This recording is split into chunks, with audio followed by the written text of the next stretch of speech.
तर येणाऱ्या एप्रिलमध्ये 9 वर्षसुद्धा कंप्लीट होतील ह्याला. सो बिचारं किती दिवस जाईल आता अजून.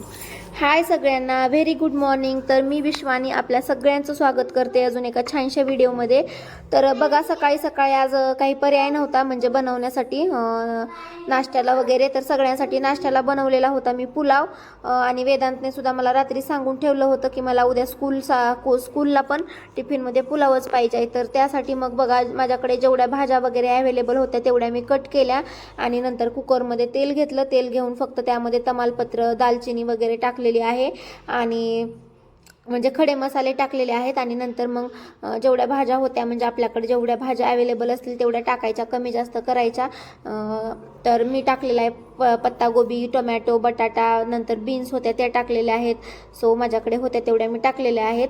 आणि नंतर छान त्याला परतून घेतलं आणि सगळ्यात शेवटी आता टाकत आहे पुलाव मसाला. तर फ्रीजमध्ये ठेवलेला होता तर तो जरा पडायला त्रास देतोय बघा, आणि तर त्याला थोडं हलवावं लागलं मला, नंतर तो पडत आहे. सो असा पुलाव मसाला टाकत आहे मी. अकॉर्डिंग टू आवर टेस्ट कमी जास्त करू शकता. आणि आपण ऑलरेडी त्यामध्ये खडे मसाले पण टाकलेले आहेत त्यामुळे कमी जास्त केला तरी चालतो.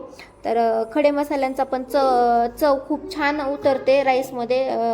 म्हणजे असं स्पेशली दालचिनीची चव खूप छान लागते पुलावमध्ये, त्यामुळे मला तर खूप आवडते. तमालपत्राचं एवढं काही वाटत नाही असेल किंवा नसेल तर, पण दालचिनी पाहिजे. तर नंतर बघा, तांदूळ मी धुवून घेतलेले होते. तर हा मी तांदूळ एकदम आपला डेली यूजमध्ये असतो तोच आहे, म्हणजे लॉंग ग्रेन नाही आहे, साधाच तांदूळ आहे. तर लॉंग ग्रेन आम्ही जास्त वापरत नाहीत, कधीतरीच. लॉंग ग्रेनची चव मला पर्सनली आवडत नाही, आमच्यात कोणालाच चव आवडत नाही ती, आणि त्यामुळे मग आम्ही कमीच आणतात.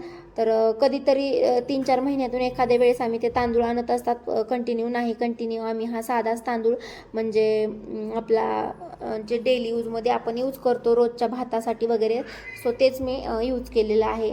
आणि नंतर गरम पाणी मी करून घेतलेलं आहे कारण पटकन होईल त्यासाठी. आणि सकाळी सकाळी कसं काही गडबड असते त्यामुळे टाईम नसतो जास्त, म्हणून मग अगोदर गरम पाणी करून घेते म्हणजे पटकन होईल. आणि नंतर वेदांचा आवरायचा आहे, अजून तो पण उठलेला नाही. तर ह्यांचं मी अगोदर आवरून दिलेलं आहे. ह्यांना नाश्ता दिला नव्हता आज कारण अजून पुलाव करायचा, नंतर ह्यांचा नाश्ता वेगळा, त्यांना फक्त लंच दिलेला आहे. त्यामुळे मग ह्यांना पाठवून दिलं आणि नंतर मग वेदांसाठी मी बनवत आहे इकडे पुलाव, वेदांसाठी आणि माझ्यासाठी.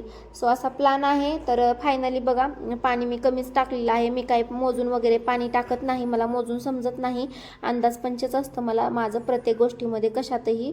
तर मग अंदाजे इथे सुद्धा पाणी मी टाकलेलं आहे. आणि आता सगळ्या शेवटी टाकलेलं आहे मीठ, आणि मीठ वगैरे टाकून छान हलवून घेते परत एकदा. आणि नंतर झाकण लावून शिट्ट्या होऊ देते, एखाद दुसरी, जास्त नाही. जर जास्त शिजला तर चिकट होईल, म्हणजे सुटसुटीत होणार नाही. त्यामुळे 2च शिट्ट्या करायच्या फक्त. आणि ऑलरेडी गरम पाणी टाकले त्यामुळे पटकन होतात, वेळ काही जास्त लागणार नाही.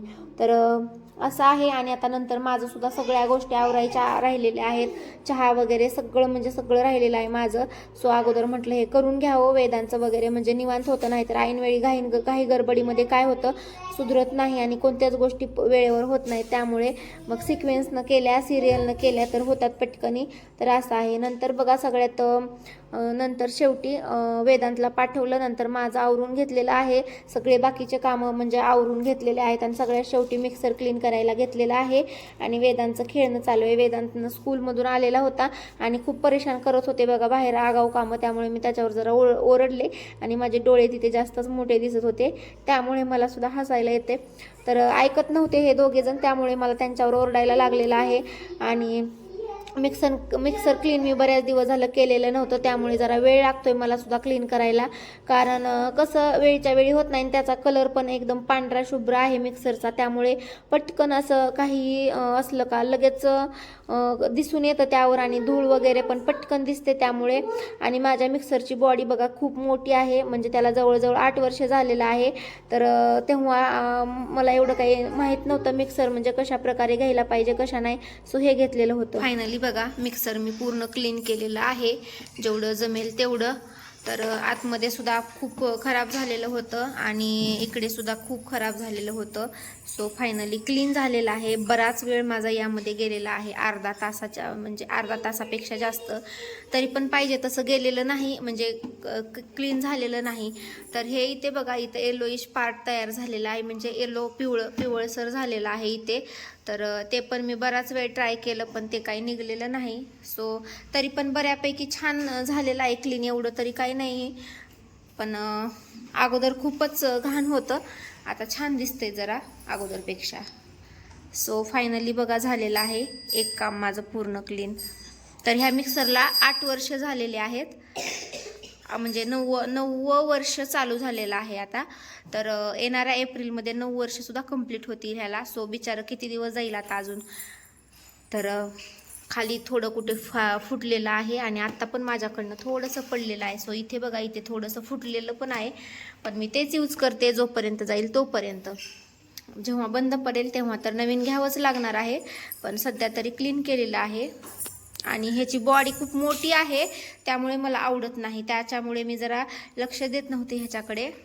जेव्हा यूज करायचे तेव्हा फक्त यूज करायचे आणि तसंच ठेवत होते, वेळेचे वेळी क्लीन करत नव्हते, कारण मला आवडत नाही मिक्सर त्यामुळे. आणि एकदम व्हाईट कलर आहे, त्यामुळे थोडं पण काही लगेच लागलं की लगेच खराब होतं आणि तसंच डाग त्याच्यावर पडतो. सो असं आहे, तर मला अजिबात आवडत नाही. जाऊ दे, आता जोपर्यंत जाईल तोपर्यंत वापरायचं, पुन्हा नवीन घ्यायचं आपल्या आवडीनुसार. सो असं आहे.